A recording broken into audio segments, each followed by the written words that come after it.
안녕하십니까. 오해한 목사입니다. 오늘 말씀을 통해서 원수 갚는 법에 대해서 배울 수 있기를 기도합니다. 오늘 말씀은 우선 민수기 31장 1, 2절 말씀입니다. 여호와께서 모세에게 말씀하여 이르시되 이스라엘 자손의 원수를 미디안에게 갚으라. 그 위에 내가 내 조상에게로 돌아가리라. 13절부터 16절입니다. 모세와 제사장 엘레아살과 회중의 지도자들이 다 진영 밖에 나가서 영접하다가 모세가 군대의 지휘관 곧 싸움에서 돌아온 천부장들과 백부장들에게 노하니라. 모세가 그들에게 이르되 너희가 여자들을 다 살려두었느냐. 보라, 이들이 발람의 꾀를 따라서 이스라엘 자손을 부울의 사건에서 여호와 앞에 범죄하게 하여 여호와의 회중 가운데서 연병이 일어나게 하였느니라. 21절에서 26절입니다. 제사장 엘르아살이 싸움에 나갔던 군인에게 이르되 이는 여호와께서 모세에게 명령하신 율법이니라. 금은 동철과 주석과 납 등의 불에 견딜 만한 모든 물건은 불을 지나게 하라. 그리하면 깨끗하리오니와 만일 정결하게 하는 물로 그것을 깨끗하게 할 것이면 불에 견디지 못할 것은 물로 지나가게 할 것이라. 너희는 일곱째 날에 옷을 빨아서 깨끗하게 한 후에 진영에 돌아올지니라. 하나님은 이스라엘 백성에게 미디안에 대해서 원수를 갚으라고 했어요. 그 미디안 사람들, 특히 그 고스비가 이스라엘 사람들을 유혹해가지고 또 많은 사람들이 음행하게 하고 또 우상숭배를 하게 했죠. 그런 죄에 대해서 하나님이 갚으라고 했습니다. 원수를 갚을 때 주의해야 될 점이 무엇인지 두 가지 점에서 배울 수 있기를 기도합니다. 첫 번째는 이해관계를 떠나서 원수를 갚아야 돼요. 원수를 다 갚으면 죽이면 그 사람들을 끌고 왔을 때 나한테 유익한 것이 있거든요. 그 유익이 된다고 하더라도 그것을 죽여야 돼요. 지금 이스라엘 백성들은 미디안 사람들을 다 죽여야 되는데 그 중에 여자들, 특히 이스라엘 남자들하고 잠을 잔 그 유부녀들을 끌고 왔어요. 그들을 이제 결혼해서 같이 살려고도 하고 또 집안일을 시키려고 데리고 왔겠죠. 그거를 보고 모세가 되게 분노했습니다. 이들이 죄를 빠지게 했는데 너에게 유익이 된다고 살려왔느냐고 책망을 했습니다. 그러니까 심판을 할 때는 나의 이해관계를 떠나서 나한테 이익이 된다고 할지라도 또는 손해가 된다고 할지라도 철저하게 그 심판을 대행해야 됩니다. 공의를 해야지 거기에 이해관계가 들어가서는 안 돼요.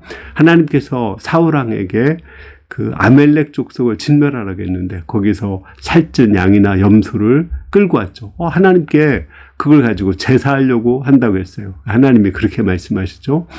순종이 제사보다 낫다고 말씀하셨습니다. 철저하게 순종해서 그 이해관계와 상관없이 그들을 심판해야지 거기를 내 이해관계를 따라서 살려주면은 안 되는 것입니다. 거기는 오직 공의만 있는 거예요. 두 번째는 하나님의 심판을 할 때 내가 심판의 도구라는 것을 알아야지 심판의 주체가 아니라는 것을 알아야 됩니다. 예를 들어서 선생이 또는 아버지가 막대기를 가지고 회초리를 가지고 자녀를 때렸어요. 그러면은 그 막대기는 그냥 부모나 스승이 쓰는 도구이지 그 막대기가 혼내키는 것이 아니거든요. 막대기가 자녀를 때릴지라도 그냥 막대기는 쓰임 받는 거예요. 주인이 쓰는 대로 쓰임 받는 거거든요.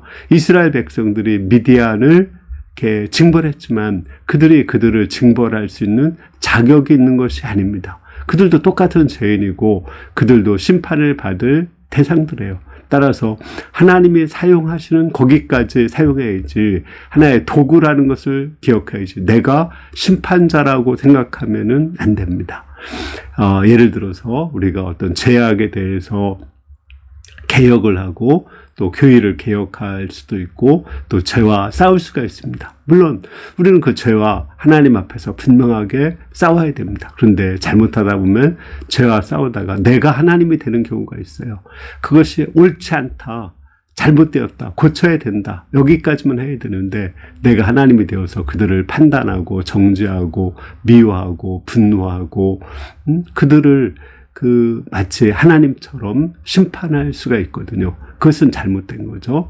우리는 항상 죄악의 공의를 행할 때 죄악을 심판하는 공의를 행할 때는 겸손해야 됩니다. 내가 도구이지 주체가 아니라는 것을 알아야 돼요. 심판하시는 분은 오직 하나님이에요.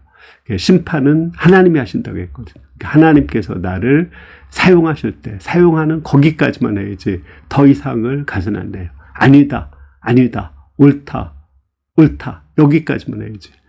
그거를 미워하고 분노하고 판단하고 정죄하고 심판해서는 안 됩니다. 오늘 말씀 통해서 우리가 심판의 도구로 사용될 때 무엇보다도 교만해지지 않도록 또 자기도 모르게 교만해질 수 있기 때문에 그것을 철저하게 물과 피로써 씻어내야 됩니다. 또 하나님의 성령의 불로 깨끗하게 해야 됩니다. 그리고 그때는 나의 이해관계를 떠나서 공의를 철저하게 집행을 해야 됩니다. 아주 분명해야지 거기에 흐릿하게 해서는 안 되는 것입니다. 우리 모두가 심판의 도구로 쓰임받을 때 그 선을 넘지 않을 수 있도록 기도합니다. 감사합니다.